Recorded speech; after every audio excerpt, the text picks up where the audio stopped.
Well, hey, Lakeview family and friends, on Wednesday night, November 18th, we're having a prayer gathering of thanks. Listen, we've held prayer gatherings to seek God's power, to seek God's protection, and to seek God's purpose in these unusual times that we're all traveling through. But listen to this passage in 1 Chronicles 16 that tells of a day when King David restored the Ark of the Covenant to Jerusalem.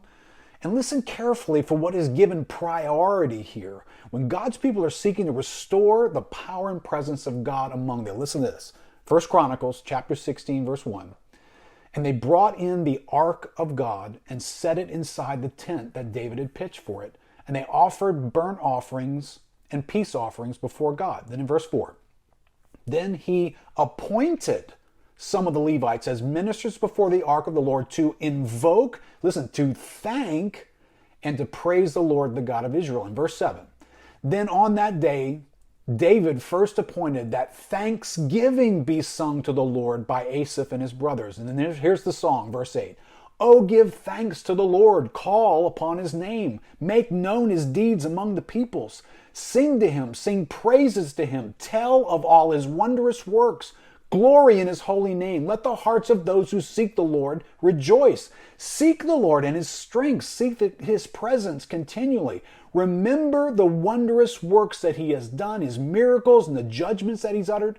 O offspring of Israel, his servant, children of Jacob, his chosen ones. He is the Lord our God. His judgments are in all the earth. Remember his covenant forever, the word that he commanded for 1,000 generations. Then verse 34, oh, give thanks to the Lord, for he is good, for his steadfast love endures forever. Say also, save us, O God of our salvation, and gather and deliver us from among the nations, that we may give thanks to your holy name and glory in your praise. So David, verse 37, left Asaph and his brothers there before the ark of the covenant of the Lord to minister regularly the ark as each day required. Verse 41, with them were Heman and Jeduthun and the rest of those chosen and expressly named to give thanks to the Lord, for his steadfast love endures forever.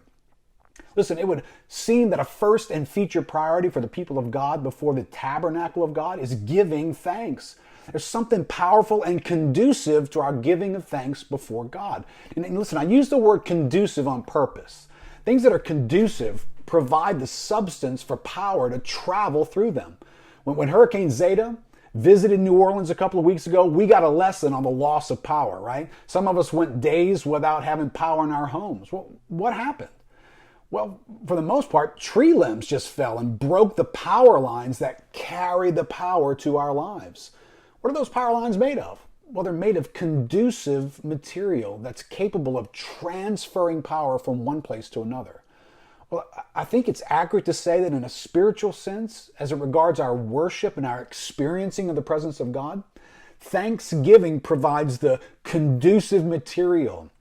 A heart and a life that is characterized by a posture of gratitude towards God is conducive to experiencing God's power and his presence. Thus, giving thanks was the priority of the day when the tabernacle was being restored to God's people.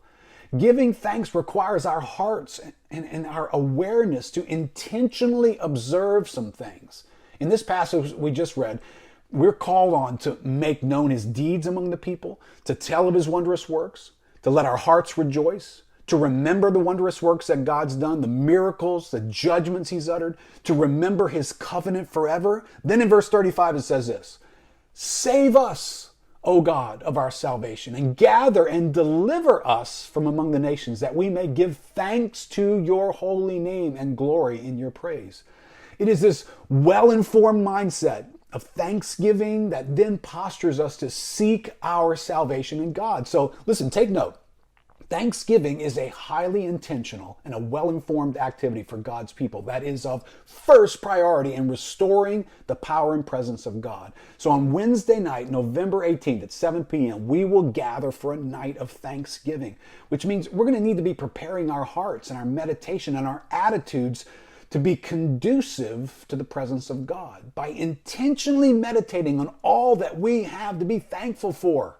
Listen, I know that a night of Thanksgiving, the close of a year like 2020, with all that we've experienced, is a counterintuitive thing to do. But that's exactly what a covenant relationship with God affords us, a way of life that's not controlled or dictated to us by this world.